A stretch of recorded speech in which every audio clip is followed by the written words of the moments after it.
యేసుక్రీస్తు నామంలో బెతస్తా విడుదల పరిచయల తరపున మీకు ప్రేమపూర్వకమైన వందనాలు. ఈ దిన వాక్య ధ్యానము.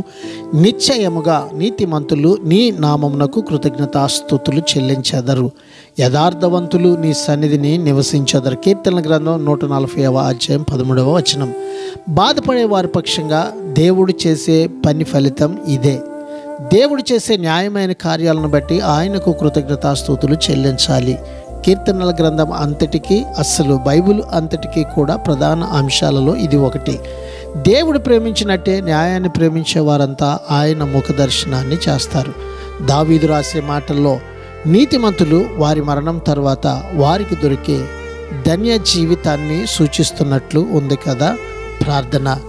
సకల ఆశీర్వాదములకు కారణభూతుడు అని మా ప్రియపరలోకపు తండ్రి యేసయ్య, నీ మహాకృపను బట్టి ప్రేమించి మరొక నూతన దినాన్ని మాకు ఇచ్చినందుకు నీకు వందనాలు, స్తోత్రాలు చెల్లిస్తూ మేము యథార్థవంతులమై నీ నామమును బట్టి మీరు చేసిన ప్రతి మేలులకు కృతజ్ఞతాస్తుతులు చెల్లిస్తూ నీ సన్నిధిలో నీ పక్షంగా జీవించేవారిగా ఉండే కృపను, ధన్యతను మాకందరికీ ఈ దినాన అనుగ్రహించమని యేసు పరిశుద్ధ నామమును బట్టి ప్రార్థించి అడిగి వేడుకుంటున్నాము తండ్రి.